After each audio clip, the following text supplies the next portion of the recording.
Bonjour tout le monde, j'espère que vous allez bien. Ça fait un petit moment que je vous ai pas parlé. J'ai eu une grosse semaine la semaine dernière, j'étais à l'extérieur, plus. Donc, je vous parle aujourd'hui.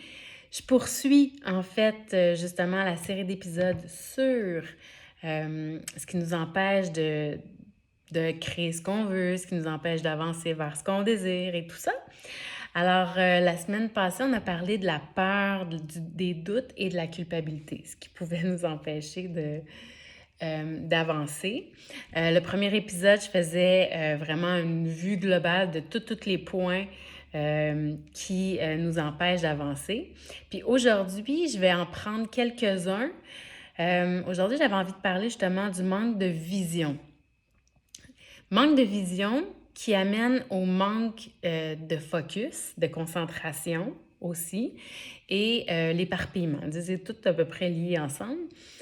Euh, donc, qu'est-ce qui peut aider? Évidemment, tout d'abord, quand on manque de vision, qu'est-ce que ça veut dire? Ça veut dire qu'on n'a pas une vision claire de ce qu'on désire vraiment. Et c'est difficile de rester focus sur quelque chose qu'on n'a pas le visuel final. Donc, ce que je vous invite à faire ici, c'est que quand vous avez un objectif, un projet, un rêve, c'est vraiment de regarder à quoi ça ressemble à la fin, qu'est-ce que vous voyez, qu'est-ce que vous avez accompli. Comment vous pouvez peut-être le mesurer, mais aussi comment vous vous sentez, qui est autour de vous, qu'est-ce qui a changé en vous. Donc, vraiment d'avoir une vision claire de ce que vous désirez obtenir.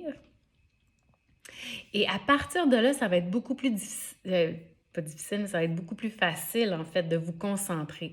Donc, une fois que vous avez justement la vision claire, après ça, vous avez qu'à définir des tâches, en fait.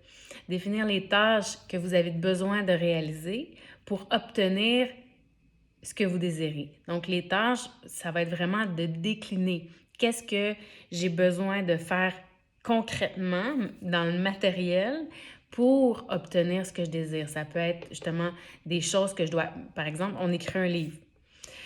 Évidemment, ça va demander de se mettre des plages horaires et de se dire, ben aujourd'hui, je fais le chapitre 1 du module 1, par exemple. Et vraiment de vous en tenir à, j'ai fait ma table des matières, j'ai, je sais pas moi, 12 sections et à chaque semaine ou à chaque mois, mon objectif, c'est de faire une section. Après ça, ça dépend le nombre de temps que vous avez. Donc, c'est vraiment de le décliner, puis après ça, vraiment de vous rappeler que vous avez ça à faire.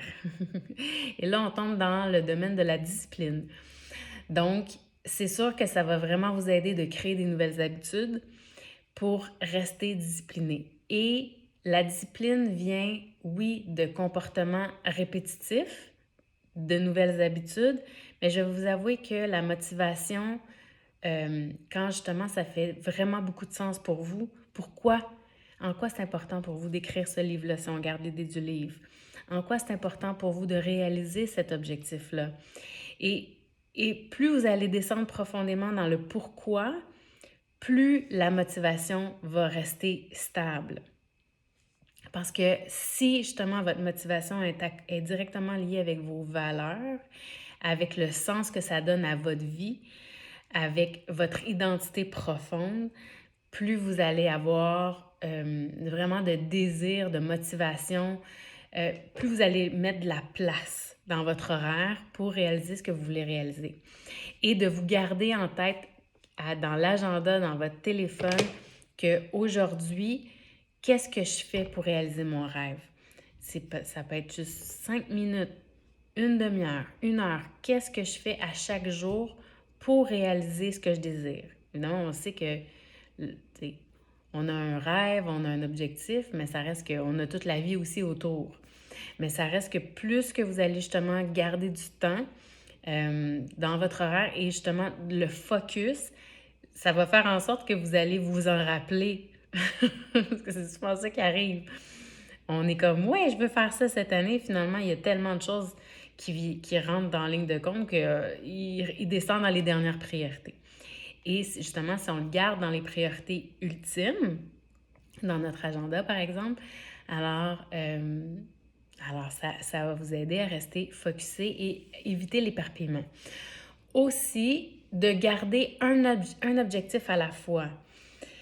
Parce que qu'est-ce qui arrive, c'est que plusieurs objectifs vont vous éparpiller et c'est vraiment difficile de faire avancer plusieurs projets à la fois, dans le sens où prenez celui qui est le plus important pour vous, puis vous allez vous apercevoir que peut-être qu'il y a des objectifs à travers ce grand objectif-là qui est vraiment, qui vous tient à cœur, qui vont se réaliser de par eux-mêmes, parce que ça fait possiblement que ça fait partie du grand objectif. Par exemple, vous voulez prendre soin de votre santé, de votre énergie. Évidemment, vous n'aurez pas le choix de prendre soin de votre santé, de votre énergie si vous voulez atteindre votre grand objectif, parce qu'à quelque part, vous allez devoir vous lever plus tôt, parce que vous voulez vous garder 1 heure le matin pour, on revient avec l'idée du livre, pour travailler sur votre livre. Alors, ça va demander de vous coucher plus tôt, de mieux vous alimenter, de faire du sport pour garder votre énergie toute la journée, etc., etc. Donc, peut-être que le premier objectif sera justement de commencer à bien à créer cette routine-là qui va vous soutenir dans votre santé, dans votre énergie, pour tranquillement ajouter justement du temps pour votre livre. Vous comprenez un peu le principe, j'imagine? Alors, aujourd'hui, j'avais envie de vous parler de ça. Dans le prochain épisode, je vais vous parler des croyances qui sont négatives. Qu'est-ce qui vous met des bâtons dans les roues au niveau de notre discours interne, au niveau de l'image qu'on a de nous, de l'image qu'on a de nos capacités et de la façon dont ça va être reçu dans le monde.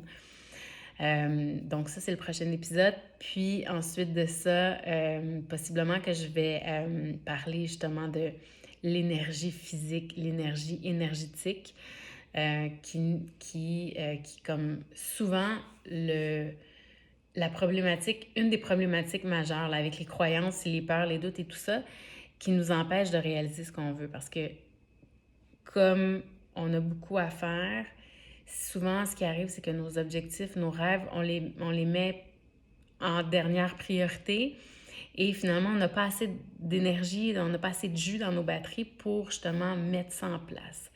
Alors, ça sera dans 2 épisodes. Alors, ça a été un plaisir de vous parler aujourd'hui. Encore une fois, merci d'être là. Si vous avez des commentaires, si vous avez des questions, si vous avez envie que j'approfondisse certains sujets à propos de ce sujet ou même à propos de d'autres sujets, ça va me faire plaisir. Alors, je vous souhaite une belle fin de semaine. À bientôt!